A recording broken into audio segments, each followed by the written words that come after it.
So as I mentioned earlier in the service, we have a little presentation today about the August theme for the Green Challenge about waste.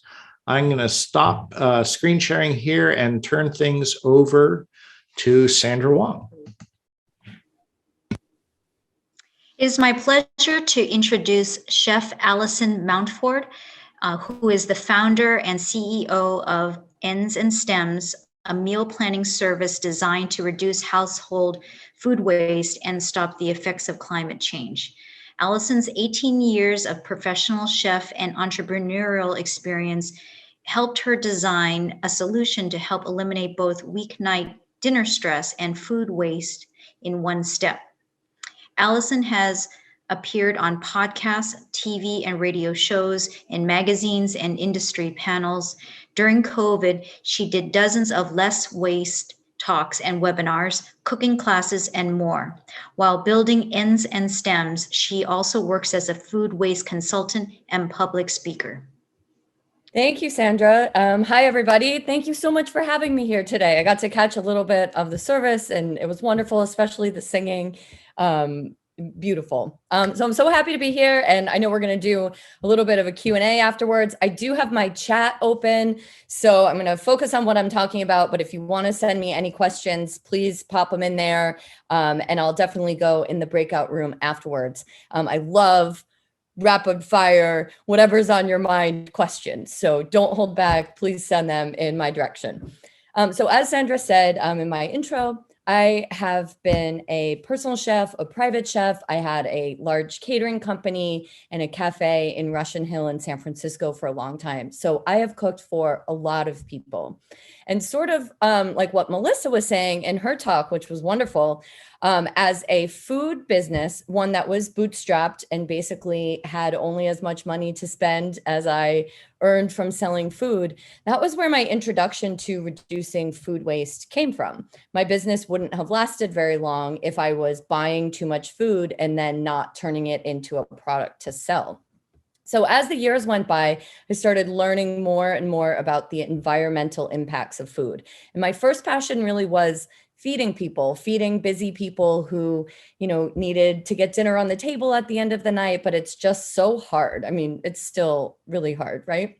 But as I started learning about the environmental impacts of food waste, I thought, or of food and how we purchase it, and then also of food waste, I thought, there's really something else here. Maybe I can use my skills in cooking to teach people how to plan, how to shop better, and then how to use up the ends and stems, which is the name of my company now, so that you can effortlessly waste less food.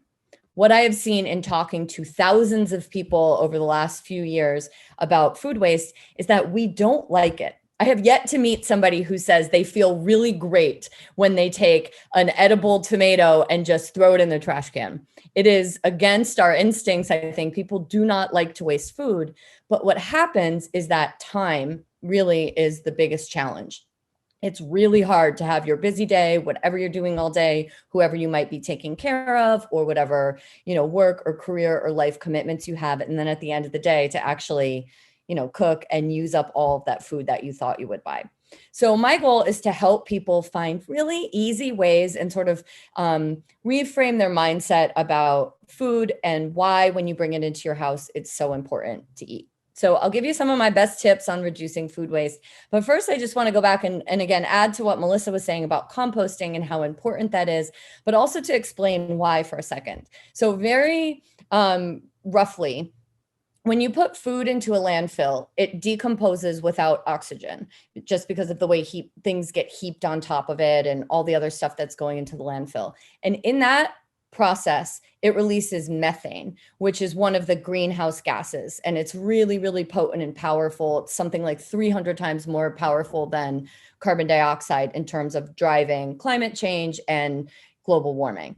When you put food, that same food, into a composter, even in industrial composter or in your backyard compost, it gets stirred and tossed. So oxygen is allowed to help the food compost or decompose. And with that oxygen, instead of creating methane, it releases carbon dioxide and much less of it. So putting food in the landfill where it makes methane versus in a composter, even if that means curbside composting, it's still at an industrial facility, but you're still getting the oxygen in there. So it has a much smaller effect on the greenhouse gases that are released. But super important to remember that there's like a pyramid of the food hierarchy of how we should consume and get rid of food. Compost is still the second worst thing you can do with edible food. The worst being the landfill. Compost is still just the second worst. And the reason is because to get edible food to the grocery store, to our houses, it uses up so many other resources that are also finite and that we also really need. And in addition, the statistic or the number always changes. And with COVID, things got worse. But there's something like 35 million Americans who are food insecure. The definition of food insecure is basically that they are not sure or confident where their next meal will come from. And unfortunately, it's not quite as simple as reducing food waste in your house and then getting a meal to somebody else, at least not in the bigger picture. There are certainly ways you can do that. But in general, overall, if you think of sort of two silos or stockpiles, if we buy less at the grocery store and we support programs to get leftovers at the grocery store donated to food recovery groups who can actually then distribute that food, we can sort of work on both problems at the same time. But if you have a tomato in your house, let's say, and you don't get a chance to eat it just because life is hard and time, and then it goes into the trash can, you have also wasted the water that it took to grow that tomato, the land that it took to grow enough tomato plants, the gas in getting it to you, the resources in somebody having to go and pick that tomato, or the gas it took for a truck to get in the field and pick that tomato. And then one of the other worst things that we do for the climate in general is refrigeration. And a lot of our food, in order to get to us, requires a lot of refrigeration. So all of those things get wasted in addition to just the greenhouse gases that come from food composting when you waste edible food. So the good news or the exciting thing about thinking about food waste, I know loosely what you all have done is taken a different topic, and I think that is just so cool. My friend actually runs a company called the Soapbox Project, and it's basically just a free newsletter. It's really, really cool. Each week or each month, she has a different topic and sends out a newsletter each week that tells you in bite-sized ways, step 1, 2, 3, here's how to learn about something and here's how to take action on it. And much like what you're all doing, it changes every month. But why should you choose food waste as a place to dig in and something to care about? One of the reasons I love talking about food waste and reducing food waste and educating people about that is because it is so easy to act. Like the bar to taking action here is so low. It is as low as reaching into your bag or going to your fruit bowl and finding that banana that you bought and you're maybe just not in the mood for, and then just eating it. One of my favorite food waste experts, who's called the Zero Waste Chef, she's based out of Half Moon Bay. She calls that a tiny act of resistance against climate change and for taking action. Just eat that banana. You saved money because you've already purchased that banana. It's in your home. All you have to do is muster up the willpower to get over there and eat that banana that was otherwise going to go bad. Sometimes I trick myself with a little bit of motivation by saying, okay, I don't really want that banana. I would rather go and buy these strawberries, which look beautiful. And I'm much more in the mood for strawberries right now. But the problem is I already have the banana, I already paid for it. And I know that in another day or two, it's going to end up in the trash can. So instead of getting the strawberries now, I just tried to bribe myself gently by saying, okay, I'm going to eat the banana now, and then I will reward myself by buying the strawberries tomorrow and eating those. And I know that's silly and it's maybe a small thing, but it's just a little piece that works, and it helps you just hold off one day and do the right thing today. Because the top 3 things that anyone can do at home to reduce their food waste are so easy to do. And it just takes a little willpower to do it. And again, that's why I love educating on this topic, because, let's say solar panels. They're currently on my list. I would love to add solar panels to my house. It's really expensive to add solar panels. I can't just go out and do that. That's something I will have to work for and prioritize over the course of many years to be able to participate in, acting better for the planet in that way. But food waste, we can all act on that right now. And it requires no special skills, no money spent, anything. So the top 3 ways. These things, write them down, get a little pen, we'll send them out in a recap or something, but none of these things require any money that you weren't already going to spend. So number 1 is to meal plan. That's what my business does, but you can do it on your own as well. Meal plan and grocery shop with a list. And again, getting back to what Melissa said, she had so many amazing points in her talk, is the premise there is don't overbuy food. Grocery stores, even farmers markets, anywhere we buy food now, it's really set up to show you the abundance. And nobody likes taking that last bell pepper. If there was just one sitting in the stand, we've been so conditioned to thinking, oh, there must be something wrong with that. I'm not going to buy that one. Rather than thinking, wow, lucky me, there's one bell pepper left. And bell peppers were so popular today, but yes, I got one. No, instead we think, oh, nobody else wanted that. There must be something wrong with it. But if you write a meal plan, you then gather all of those recipes, or at least the idea, it depends on how confident of a cook you are, but at least an idea of what you'll cook Monday, Tuesday, Wednesday. You can do just dinner. You can do breakfast, lunch, and dinner. You can even put snacks onto your meal plan, and you can make it as simple or as complicated as works for you. But then you figure out what you need to pull off those recipes, and you write a grocery list. And this is where the willpower kind of comes in. But when you're shopping in the grocery store, you really need to stick to that list. It's been proven, I don't have the exact numbers, but it's been proven over and over that when you get to the store, if you don't have a list, you're just sort of pulling things willy-nilly off the shelf, and you end up with more than you can actually need.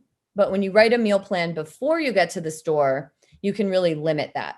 Now, if you're like me and love going grocery shopping because it's beautiful and colorful and the food looks good, and you want to sort of, especially if you go to a farmer's market maybe, and you really want to have the opportunity to sort of be inspired by what's happening around you, set categories instead on your meal plan. So let's say on Monday night, I'm going to have grilled chicken and rice, and I want a vegetable to go with it. So maybe at home, it's boring to commit to broccoli in advance, but you can just, instead of saying broccoli on your list, you can say green vegetable to go with the chicken. So that gives you the feeling of shopping in an impulse, but you're specifically filling a category rather than just, ooh, kale, yay, zucchini, let's grab these tomatoes. You won't be buying as many things because you're buying it to fill a certain purpose on your list. So meal plan, shop from a list, ultimately with the goal of buying less. The second thing you can do at home is learn how to store food properly. I've been doing this series on YouTube recently. I got like a dozen people viewing. So if you want to go watch, you can come over to my thriving YouTube channel and watch. But basically, you can just Google anything. Just type in how to store X and check like maybe the first 3 or 4 comments or articles and see how to store things, especially if you're not sure. If you really aren't sure and you're not confident you're storing anything correctly, just choose one at a time. Maybe set the goal from now until the end of the year. There's roughly 24 weeks left, maybe. If you learn one new thing each week, you will have improved your food storage for 20 some new items before the beginning of 2022. That's amazing. That's a lot of different ingredients that you can learn to store properly. And the reason for doing that is, one, because then things will last longer. So if you learn that tomatoes, are best on your countertop and you should store them there, they'll last longer, but they'll also taste better. And then when you do go to eat them, you sort of get that effortless positive reinforcement because the food that you did buy tastes better. So learn to store things properly. This goes for also like how to freeze things properly, how to store dry goods properly. And then also I sort of stick under there, like learning a little bit about expiration dates or what food looks like when it's spoiled. Most expiration dates don't really mean anything. So we need to use our senses to know when they're spoiled. And then the last thing you can do is, again, with the sort of convincing yourself to have that willpower and do it, but it's to commit to your leftovers to the ends and stems, commit to buying something and using it all up. So if you buy corn this summer, how can you not only eat the corn, but then use the cobs to make a really flavorful stock? And then you can turn that into corn risotto later. So you've eked a little bit more flavor out of what you bought. You've gotten more nutrients out of it, and you've gotten another meal out of it too. If you cook dinner and you have leftovers, I've talked to so many people about how they feel about leftovers. It seems like most people are either really passionate about loving them or hating them. But some of the things you can do with your leftovers are store them separately. So back to our chicken and rice and broccoli, even if you only have a little bit of each left, don't just cram them all in one container. Get your reusable Tupperware and store them in 3 different containers. This way, when you go to eat that meal again later, you might decide, I don't want the chicken today, but I'll use this rice. Maybe I'll make a fried rice. Maybe I'll do something else with it. Maybe I'll make rice patties or whatever. Or this broccoli, maybe my kid will eat it, but not if it was in the container touching the chicken. So you're just setting yourself up for options. And I've helped a lot of people learn to eat their leftovers or enjoy them more, maybe by reinventing them, by storing them differently. Okay. So, that's my 10 minutes, but just quick to recap: meal plan and grocery shop from a list so that you buy less. Learn to store your food properly. Set yourself the goal of learning about 1 new item each week or every other week so that you'll have learned to store things properly by the end of the year. And then commit to your leftovers and find new ways to reinvent them so that you're more encouraged to eat your leftovers. Some of the most hopeful statistics, I think, in the face of how dire this can all be, is that we each only need to reduce our personal waste at home by 10% to have enough of an impact to really kind of turn around where we are with global warming. So we don't all need to be perfect tomorrow. Give yourself a little bit of grace if you're learning and trying. If we each do 10%, that will be enough to kind of turn this whole thing around, which I think is really encouraging. Thank you again. Thank you, Sandra, for having me. Thank you all for letting me join you on a Sunday here. Alison, thank you so much for these great ideas. I noticed a couple of questions in the chat already. Does waste food produce methane if you bury it in your garden? I think it would because there's no oxygen if you're covering it there. But I wouldn't just bury food in your garden anyway. If you're going to take that effort, I would really learn about composting, because if you just bury food out there, you could get pests, and that would be worse. Mm-hmm. That's really helpful. Thanks. So other questions, go ahead and unmute yourself and ask away if you've got a question for Alison here before we open up the breakout rooms. And yes to banana bread. I see that in there too. I got to say, I thought your talk was really comprehensive, so it may take a little while for people to come up with questions. So, but Sandy, did you have one? Yeah, I'm wondering if Alison has investigated worm composting at all. So I personally, my family just moved from San Francisco to Providence, Rhode Island, where I grew up. So I am 18 years in San Francisco with curbside composting, and it has been very easy for me to use the bin and just send it off. And we've been here only a few months, and I am doing my research on worm composting. I think that's a cool way to go. I think my kids who are 4 and 7 will love it. Oh, yeah. My biggest question about it actually is what to do in the winter. So that's why I haven't started yet.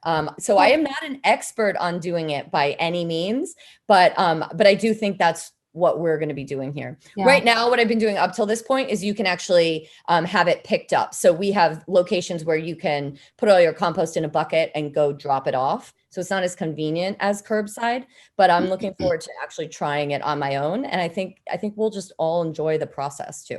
Yeah. Well, living in San Francisco, winter isn't such a big problem. I know. I'm realizing how spoiled I was. So wish me luck. But spoiled not in a composty way. Exactly. Grown. Any other questions here? You just met our pet. Go ahead, Iris. So I'm interested in where to find information like corn cob stock. Where do you look for that kind of food information. Yeah. It's not on the The cooks. New York Stock Exchange, right? Oh, yes. Oh, wow. I walked Ooh. into that one. That's great. I think there are a lot of bloggers out there now, and I think we're really leading the way in sending out newsletters, tips by email, and learning about these types of things. I mentioned Zero Waste Chef. You could certainly get on my newsletter, and I send out different tips like that about once a week. So if you're looking to learn first and then try it, that would be the best way to do that. There's a group that covers all of Alameda County. Actually, they're called stopfoodwaste.org. You can be on their sites. I've been doing a lot of classes also with the Ecology Center at Berkeley. They send out an amazing newsletter. So just sort of go down the rabbit hole a little bit and put yourself on a lot of newsletters to learn first and then find those ways. But also, if you want to come at it the other way, let's say you're cooking and you notice that you routinely have a certain type of waste, maybe broccoli stems or corn or things you never even thought were edible.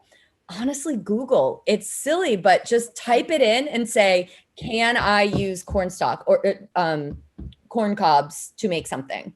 And see what pops up. The other really interesting one is like in the spring when we get English peas and you shuck them, and it just always feels wrong because the pods are so beautiful and they're fresh and they look like you should be able to eat them, even though you can't eat them in that way.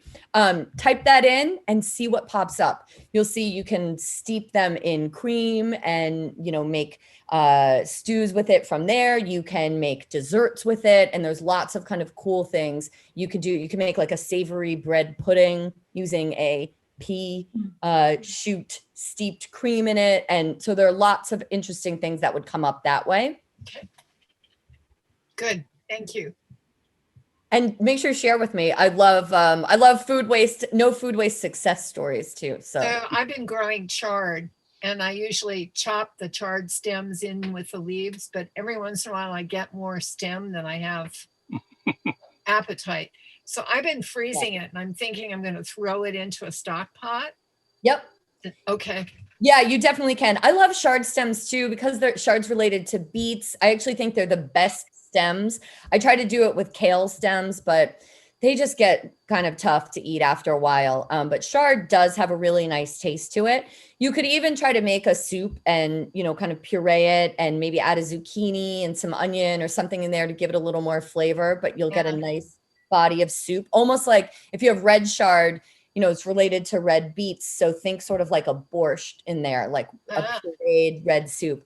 Chard stems are also amazing pickled. So you can make almost, it's called like a chow chow. You can make like a chopped vegetable. It's almost like a slaw called chow chow. It makes for an amazing topping on like hot dogs or sausages in a grilled cheese, but really, really nice pickled as well. Okay.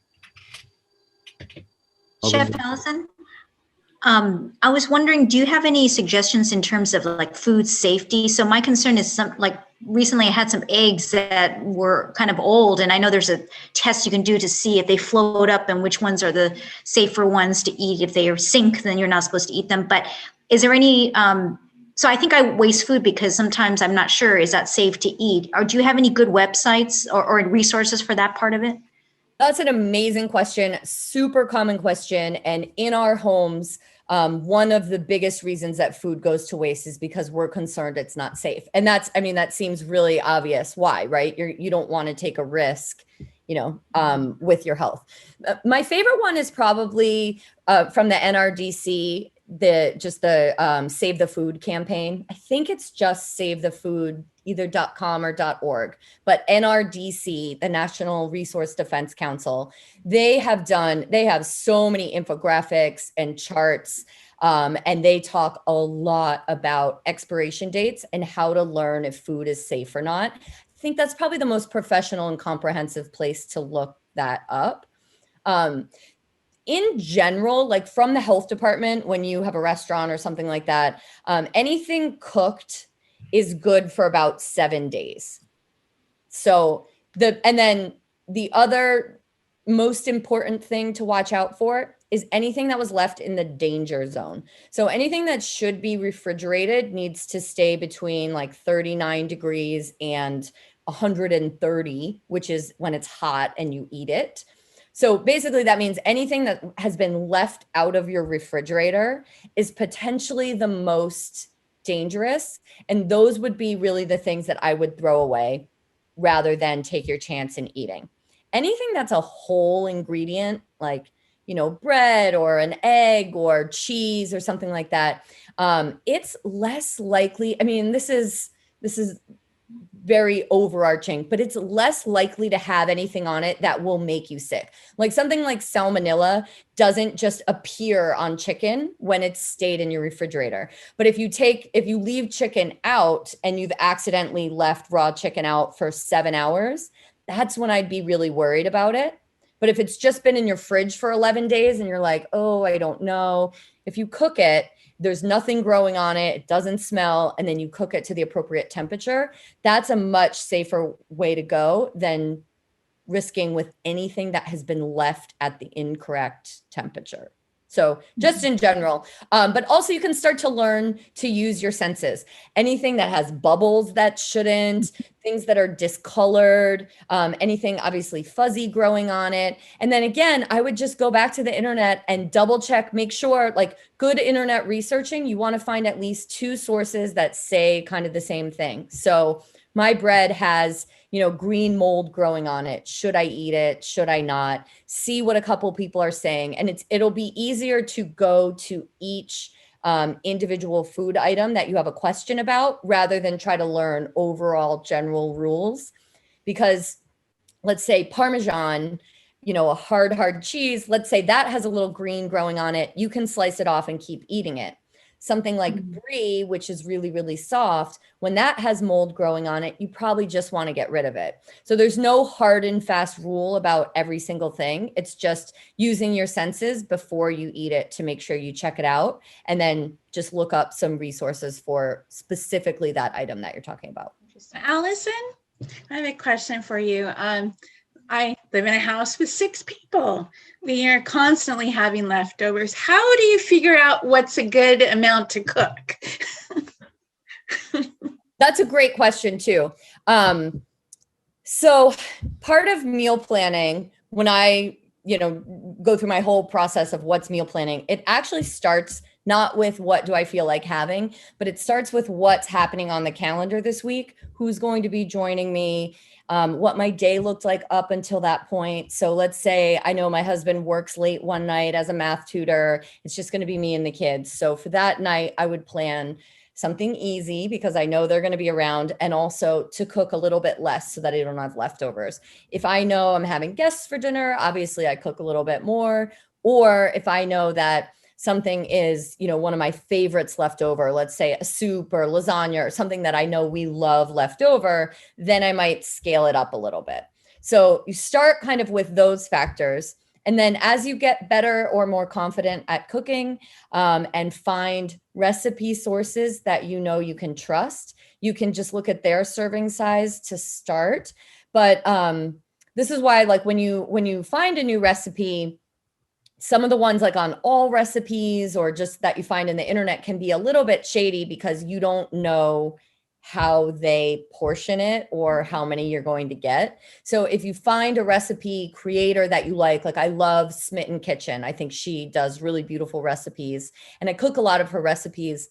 But I think she does make a bigger portion in general than my family normally eats. I kind of know where she's at, so I can make a little less or make a little bit more about it.